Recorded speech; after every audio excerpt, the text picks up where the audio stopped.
ሰላም ሰላም ውድና የተከበራችሁ የራማ ዩቲዩብ ተከታታዮች እንደምን አላችሁ? እኔ ያለው አልሐምዱሊላህ በጣም ጠፍቻለሁ። ኦልሞስት አንድ ወር ይሆነኛል። ያው ስለ ሀረግ ድራማ አንዳንድ አስተያየት ይዤ የመጣው አስተያየት እሰጣለሁ ብያችሁ ነበር። በአንዳንድ ኬዝ ምክንያት ስላልተመቸኝ ጠፍቻለሁ። እንደምን አላችሁ? በያላችሁበት ሁላችሁም ሰላም እንደምትሆኑ ተስፋ አደርጋለሁ። ያው እንግዲህ ባለኝ ታይም አመቻችቼ ዛሬ ብቅ ብያለሁ። እናንተም እንደተለመደው ላይክ፣ ሼር፣ ሰብስክራይብ፣ ኮሜንት እያደረጋችሁ አበረታቱኝ። ሀረግ ድራማ እንግዲህ ክፍል 89 ደርሷል። በጣም የሚገርም ፓርት ነው ያመለጠኝ አንዳንድ አስተያየት ሳልሰጥበት። ዛሬ ግን ስለ ክፍል 89 አንዳንድ ነገር ልበል። ባይ ዘ ዌይ ቢኒ ስላልሞተ በጣም ደስ ብሎኛል። በጉጉት ነበረ እሱን ለማየት። ክፍል 88 ላይ የነበረውን አይታችኋል። ወደ ክፍል 89 እስከሚለቀቅ ድረስ በጉጉት ነበር ስጠብቀ የነበረው። ያው እንግዲህ አቤል ያግተዋል ብዬ በፍጹም አልጠበኩም ነበረ። የነ ያፌት ሰዎች ሆነዋል ብዬ ነበረ የጠበቁት። ያው እንግዲህ ከዚህ በፊት እንደምናውቀው አቤል ጽዮንን እንዳያት ወዷት ነበር። ከቢኒ ጋር አንዳንድ ነገር እያሉ ነበር። በዛ ኬዝ ምክንያት እንግዲህ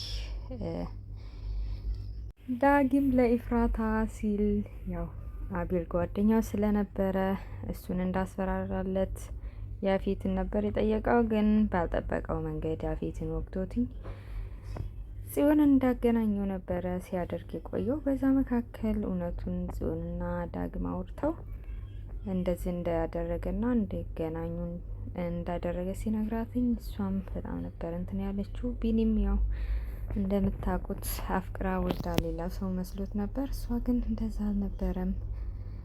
ያው ይህንን ተመካክረው ቪዲዮ እሱ እንደሆነ እንደገደለ አሚን እንደወጋው ድምጽ ቀርጸውት ነበረ። ሊያስፈራሩት ነበር አቤልም እንግዲህ ያችን በቀል እንትን ብሎ ቢኒን አግቶትኝ ነበረ። በጣም ያሳዝናል። ያው ከዛም በመቀጠል እንግዲህ ፎቶ አንስቶ ለጺ ነበር የላክላት። ጺም እንዴት እንደሆነች አይታችኋል። ያው በጣም ደስ ብሏት ነበር። ለምን ይቅርታ ምናምን ሳትጠይቀው በጣም ተጸጽታለች። እውነትም ትወደዋለች። የነ ኢፍራታ አለቀ ብለን ሳንል የእነሱ ደግሞ ተተካ ሌላ ፍቅር እዝጋ ትላላችሁ። ኤኒዌይ በጣም ደስ ብሏታል። ናታንም ደስ አለው እውነት ለመናገር። ያው ከዛ ለቢኒም ደውላ ያልኩኛ ለዳግም ደውላ ስትነግረው ዳግም የሚሆነውን ነበረ ያሳጣው እንዳያችሁት። ገኒም ታማለች። ስለዚህ ወደ ቤት እንድትመጣ ጽን ጠየቃት። እሷም ወደ ቤት ሄደች። እዛ በሄደችበት ሰዓት ነበር አቤል ቴክስት ልኮ እሱ እንደሆነና እንድታገኘው ያዘዛትኝ። ከዛ ወጣቸው አገኘችው። በጣም ተናዳበት። አይ ቲንክ ቢላዋ ምናምን ይዛለች መሰለኝ አላውቅም። ብቻ በኋላ ሲያነሳው ነው ያየሁት። እውነት ለመናገር በጣም ነው ያበሳጨኝ። እኔ ራሱ ይሄ ቢኒ ሲለቀቅ ምን ላይ ያደርግ እንደሚችል እንግዲህ አናውቅም። እሷም እንግዲህ ቢኒ እንዳይሞት the same thing እንደ ኢፍራታ ቢኒ እንዳይሞት ከፈለግሽ የነበራችሁ ድምጽ የቀረጻችሁትን ምናምን ማጥፋት አለባችሁ ብሎ አዘዛትኝ። ጺም በጣም ተናዳ እንግዲህ ወደ ቤቷ ነበር ተመልሳ ሄደችው።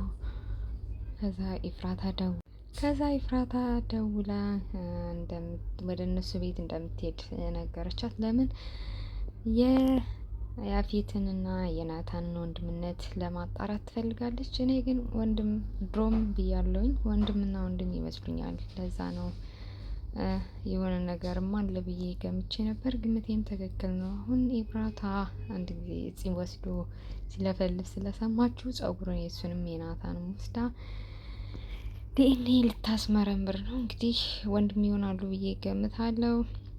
ለምን ለጺ በጣም ነው የሚቆረቆርላት።